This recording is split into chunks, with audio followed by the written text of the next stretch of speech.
This is Anna with Anna's Pastry Kitchen. Thanks so much for joining me today. I wanted to show you all the process for making classic French pastry cream. So the two things I want to highlight in the beginning are my vanilla bean and also separating eggs. So I'll start out by telling you a little bit about vanilla beans. They're a little pricey, but I do think they're worth every penny.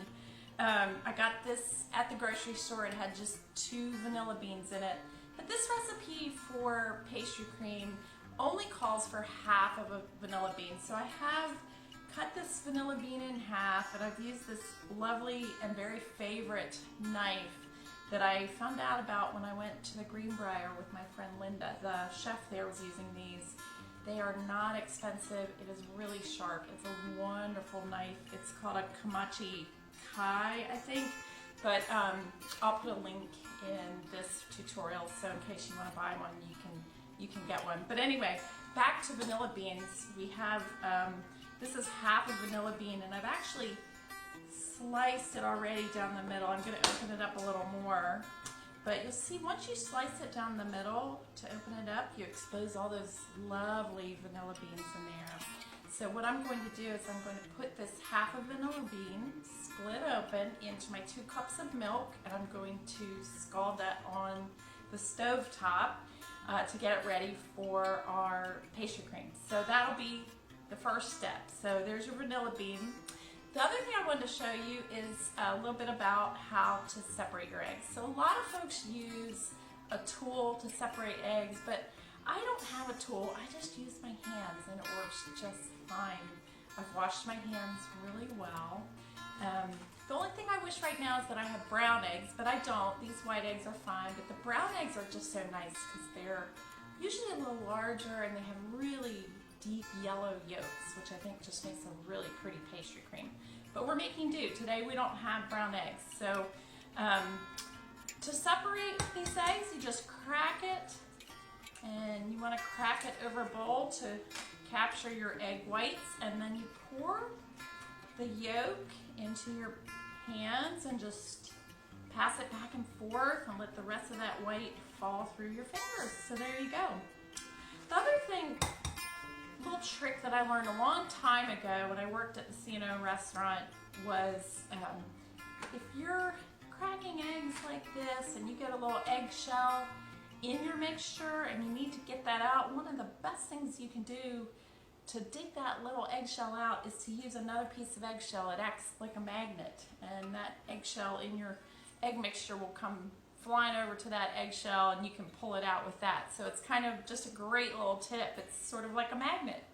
All right, so that's step 1. We're separating our eggs. We'll have 6 egg yolks. We'll have the 2 cups of milk scalded on the stove top with half a vanilla bean.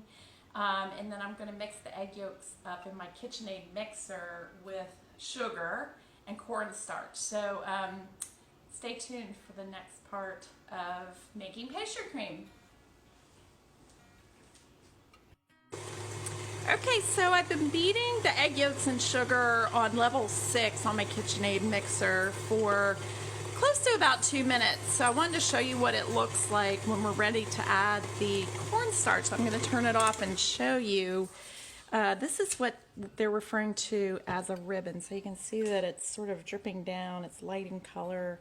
It's well mixed. So that's what it means when you have formed a ribbon. So we're going to go ahead and start that back up. And I'm going to add a 1/4 cup of cornstarch. And then we'll mix again. Slow at first, so you'll have a face full of cornstarch.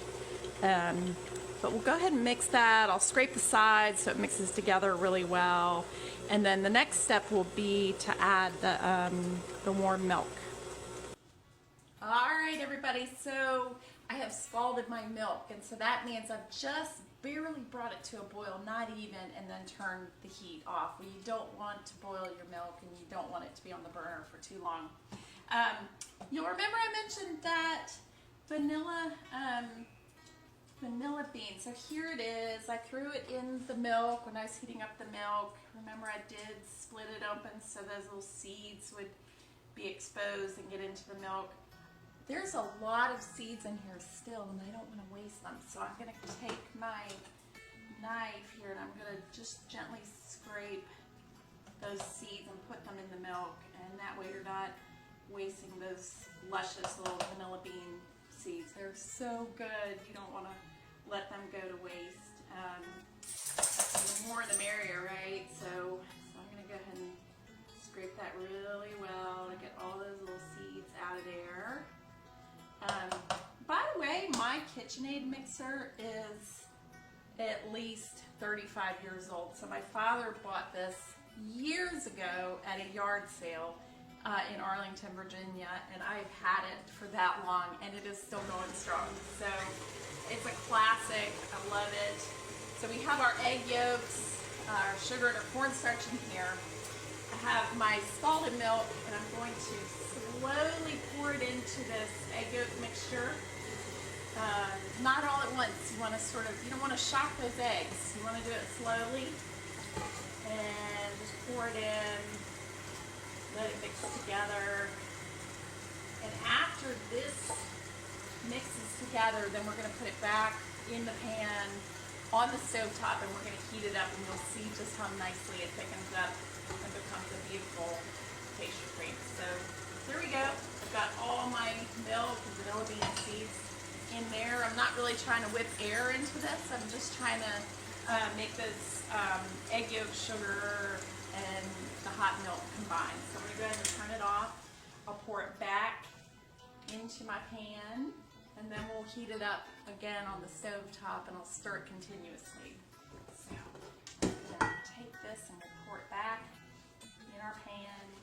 Be sure to scrape the sides so we get all the goodness out of there. And then we're going to heat it up on a low heat, stirring continuously on the stove top. So, all right, we're getting there.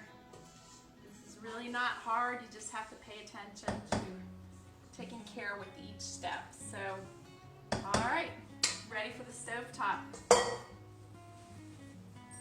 Okay, everybody, I'm now heating up my egg yolks, sugar, and milk mixture, and I have this nice wide whisk that I'm using to just stir continuously. So I've got the heat on about a medium setting. I don't want it too high. I'm not trying to boil this mixture or burn it. That's why I'm going to stir it continuously. You'll see that it does start to get kind of foamy here, which it's starting to do. Also, very important ingredient for this is my glass of Crozet Rosé, because it's been a very long week. I hope everybody's doing okay with all of this isolation stuff. It's not easy. But anyway, I have my Crozet Rosé. I'm heating up my pastry cream. It's a Friday night. It's all good. I can feel it starting to get thick, which is so great. It's working. You can see that it's just starting to get thick here, so keep stirring. Don't want to stop yet. It's on its way. It's turning into pastry cream, and I'm so excited. So the next question is, I'll be honest, I'm not even sure what I'm going to use this pastry cream for, but between tonight and tomorrow I'm going to decide whether to make a fruit tart or gosh, I haven't really made a cake in a while. It'd be nice to use pastry cream between layers of like vanilla genoise, perhaps. Some people call it Genoise, but I always learned that it was called genoise. So those are, that's like a classic French sponge cake, and that's another classic recipe. Maybe we'll go ahead and make those one day soon, and I'll show you how to do that. All right, so look at this. We now are getting our pastry cream. It's pretty thick, and it looks so delicious. I'm a little bit of a perfectionist, so I'm going to strain this pastry cream through a sieve, and I have a bowl of, first of all, I'm going to take this off the heat. I think we're thick enough. So you can see that it's pretty thick. It's all sort of pulled together. It looks really good, you guys. We did a good job. I'm going to run it through the sieve to get any little lumps. Sometimes there's little egg squigglies, and you don't want those. I've also set up this bowl over some ice because I want to chill it down pretty quickly so it doesn't form a skin on top when it's chilling. So that's the last step of pastry cream. I will cover it with saran wrap, and when you cover it with the saran wrap after it has cooled, you want to put that saran wrap down so it actually touches the top of the pastry cream, so that keeps it from forming sort of a skin on top. But I'm really excited. We have some delicious pastry cream here, and I'm so glad you could join me, and we'll do this again. All right.